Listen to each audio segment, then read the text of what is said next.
जय श्री कृष्ण। राधे राधे लोग और दोस्तों, सभी को राम राम। हमारा नमस्कार।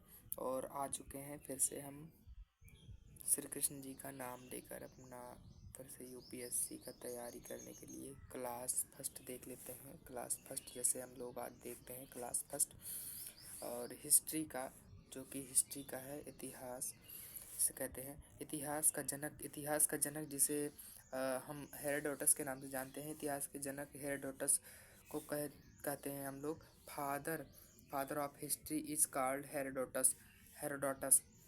His name was very famous, क्योंकि इनका नाम बहुत प्रसिद्ध था, इसी इसी वजह से इनका नाम हेरोडोटस भी था शायद। और हम पूरा नहीं कह सकते, लेकिन हम वैसे इस पर रिसर्च चल रही हैं और कई चीज़ें इनके बारे में जानकारियाँ भी मिली हैं। हेरोडोटस को हिस्ट्री के पिता या जनक भी कहा जाता है, फादर ऑफ हिस्ट्री कहा जाता है। और history divided in the three part. History जो है हमारी इतिहास जो है ये तीन भागों में बांटी गई है। पहले क्या है, प्रातैतिहासिक, जिसे आद्य ऐतिहासिक और ऐतिहासिक। ये प्रागैतिहासिक को भी हम लोग क्या कहते हैं, प्री हिस्टोरी से कहते हैं। और इसे कहते हैं आद्य ऐतिहासिक को क्या कहते हैं हम लोग कहते हैं प्रोटो हिस्टोरी। और ऐतिहासिक को हम क्या कहते हैं, हिस्टोरिकल। और इसमें कोई भी लिखित जानकारी नहीं मिली है, मतलब इसमें कोई भी इसमें मानव लिख उग नहीं सकता था। और इसमें लिखित स्रोत मिला है, लेकिन इसमें मानव पढ़ ही नहीं सकता है। अब जिसमें भी आद्य ऐतिहासिक के जितने भी लोग गए हैं अभी तक, जितने भी लोग लिख के गए हैं अभी तक उसका कोई साक्ष्य नहीं मिला है और आज तक कोई प्रमाण भी नहीं मिला, क्योंकि इसे लोग पढ़ नहीं सकते हैं और ना ही इसे अच्छे से प्रिपेयर कर सकते हैं इससे। और ऐतिहासिक में लिखित स्रोत भी मिला है और इसे पढ़ा भी जा सकता है। और सबसे बड़ा ऐतिहासिक होता है ऐतिहासिक और बहुत ही मध्य में होता है, क्योंकि इसके बारे में जानकारी लेना बहुत ही कंपलसरी होता है हम लोग के लिए फॉर यूपीएससी। बट सब काल को देखेंगे, लेकिन सब पहले आते हैं हम लोग ऐतिहासिक काल को। ऐतिहासिक काल में क्या होता है, ऐतिहासिक में क्या होता है, डिवाइडेड। ये भी ऐतिहासिक जो है, ऐतिहासिक में लिखित स्रोत मैंने कहा, तो ये ऐतिहासिक में लिखित स्रोत मिलता है और उसमें बताया गया है, पढ़ भी सकते हैं।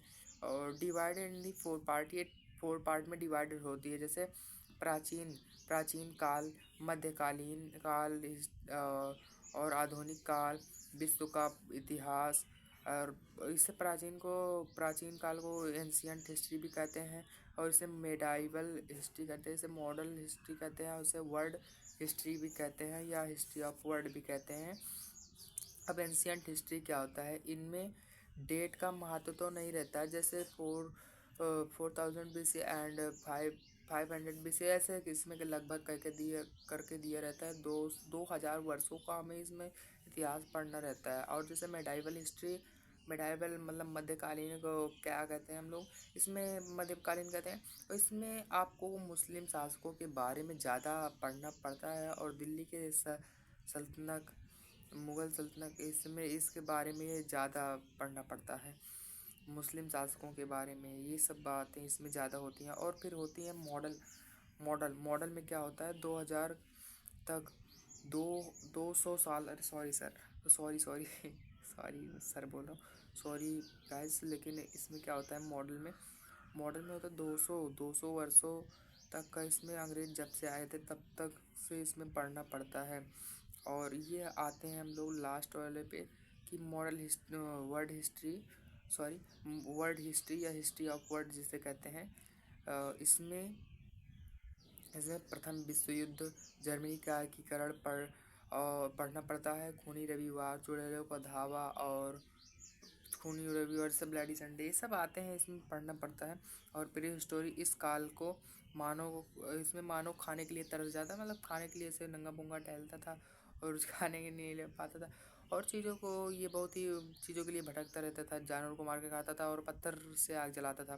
पत्थर जो थे, इसमें पत्थर को पाषाण के नाम से भी जाना जाता है। इसमें पाषाण एक काल भी था जिसे हम स्टोन एज के नाम से भी जानते हैं, इसे बहुत ही अच्छे से इसे हम पढ़ेंगे। और ये डिवाइडेड होता है कितने पार्टों में डिवाइडेड होता है, तो ये होता है हमारा डिवाइड, ये चार भागों में डिवाइड होता है हमारा। कौन कौन से भागों में डिवाइडेड होता है? ये पाषाण काल के में बांटा गया है, चार भाग में बांटा गया है पाषाण काल, जिसे स्टोन एज के नाम से जानते हैं पूरा पाषाण। और मध्य पाषाण, नव पाषाण, उत्तर पाषाण या ताम्र पाषाण। ताम्र पाषाण, इसमें तांबे की खोज हुई थी, इसलिए इसे ताम्र पाषाण कहा जाता है। और पूरा पाषाण ये सबसे पुराना काल का होता है, इसमें आखेट मानव, आदि मानव जैसे इसके बारे में बताया जाता है और पुरानी चीज़ों के बारे में। पूरा पाषाण में क्या होता है? पूरा पाषाण में खाना बदोश था, इंसान खाना बदोश था, मतलब खाने के लिए तरस रहता था और खाद्य संग्रह था आखिर। और इसमें मानव ने पहली अपनी खोज आग की खोज की थी, आग की खोज की।